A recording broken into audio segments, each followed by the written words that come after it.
Gosh, I wonder if I can put this on Hoovies' bill.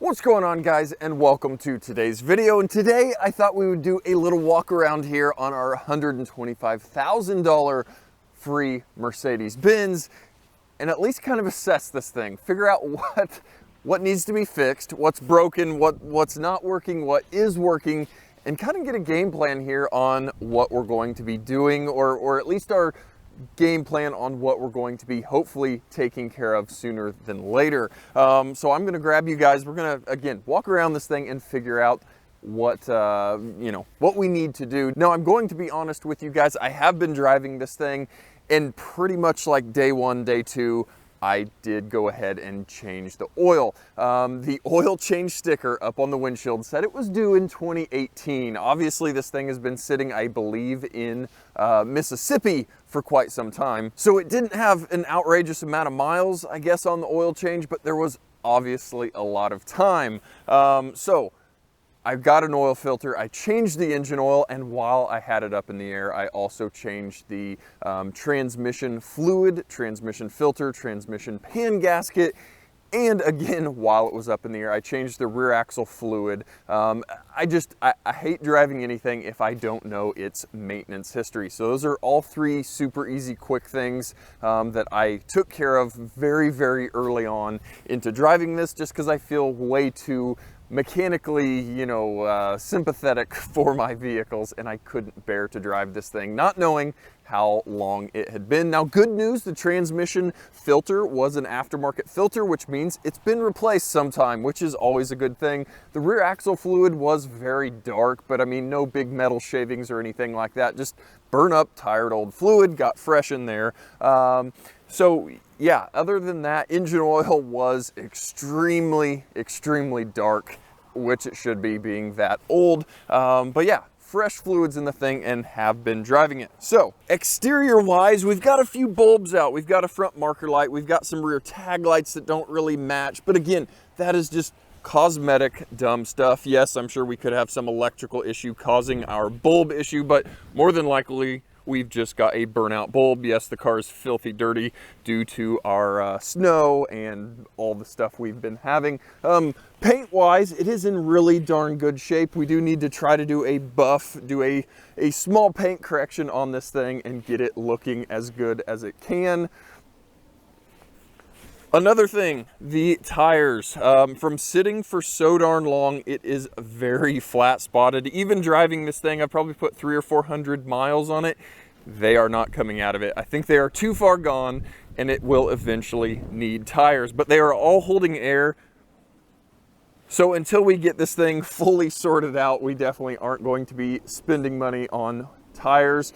Now, wheels, I would love to throw the 18-inch AMG wheels on this thing of the era, but again, that is a very low priority right now. Now, one thing that I am really excited to try and work on is the cool soft close doors. Now, if you didn't know, that's where you shut the door very gently to that first latch and the car uses air and sucks the door closed. That does not work on any of the doors, and it also obviously does not work on the trunk. Now, that is a compressor mounted in the back of the vehicle here that we are going to need to pull, take apart, and repair that. Hopefully put a new electric motor in it and have everything working like it should. Now, the only really big issue that I've found driving this thing is the coolant temperature, or the lack of coolant temperature. Yes, it's been very cold here in Kansas. Obviously, we're in December in the winter. I guess we're in January now, but we are in the winter. But this thing will not heat up. It is absolutely ice cold the whole time you are driving. No matter how long you drive, the temp gauge will never, ever, ever lift itself off of the 40 degrees Celsius mark. It is just buried on there no matter how long you drive it. And the heater is lacking also. So I'm assuming we've got a coolant issue, a thermostat, something along those lines. Obviously, I need to dig into that and figure that out. And I felt very bad driving it, the little bit of driving that I have driven it with the engine cold. That's just very hard on things. But otherwise, on the interior, everything really honestly seems to work. HVAC seems to work. The radio with the tape player does seem to work.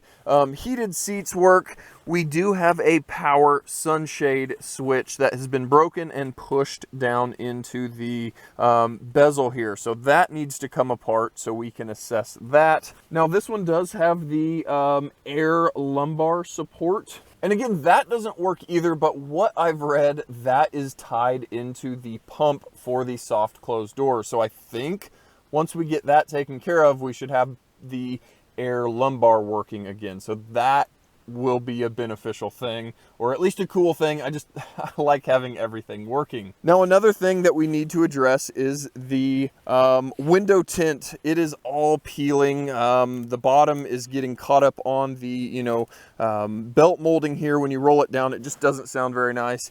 This back window doesn't match any of the others with the window tint. The back is, again, kind of old and peely. So I just need to strip all the window tint, have it redone so it, again, looks as nice as it can. Another issue here with the driver's door, if you didn't know, these Mercedes are air-powered locks. It is a different compressor. When you hit the lock button, it is air lines or air tubes going to all of the doors, and it pulls the lock down and obviously then pushes it back up when you unlock. All the doors work perfectly for locking. But when you unlock that driver's door lock, it just barely moves up any, and obviously doesn't move up enough. So I need to hopefully take that door lock actuator apart, try and lubricate it, try and see what we've got going on. Do we have seals torn? I have no idea. We may just end up needing to buy a new air door lock assembly thing.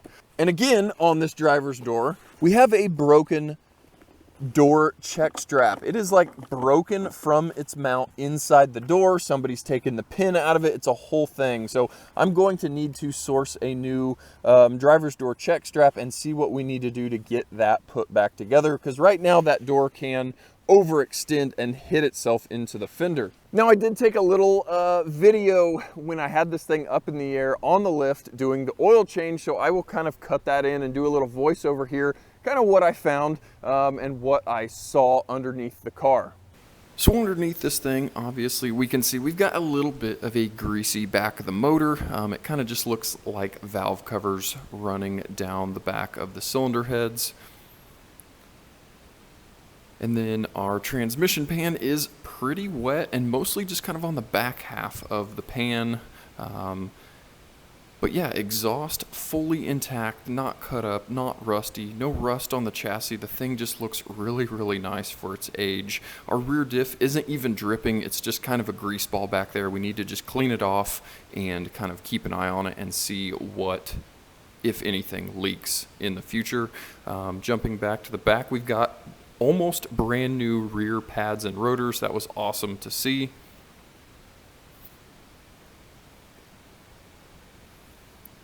And then I was really surprised up front to see brand new upper control arms with brackets and brand new Bilstein shocks there in the front.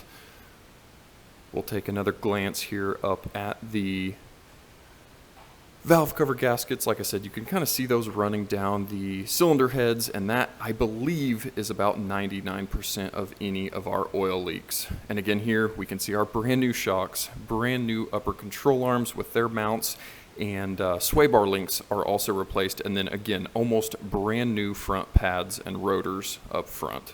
So obviously I was very, very excited to see those brand new parts, brand new shocks, brand new upper control arms. The brakes all look new. What a awesome surprise to see all of that on this thing. I don't know what to say. Very cool seeing brand new parts. So we'll do a quick drive. There's not going to be too much to talk about here on the drive, but yeah, it honestly drives really well. I can only imagine this thing, how it would drive with fresh tires.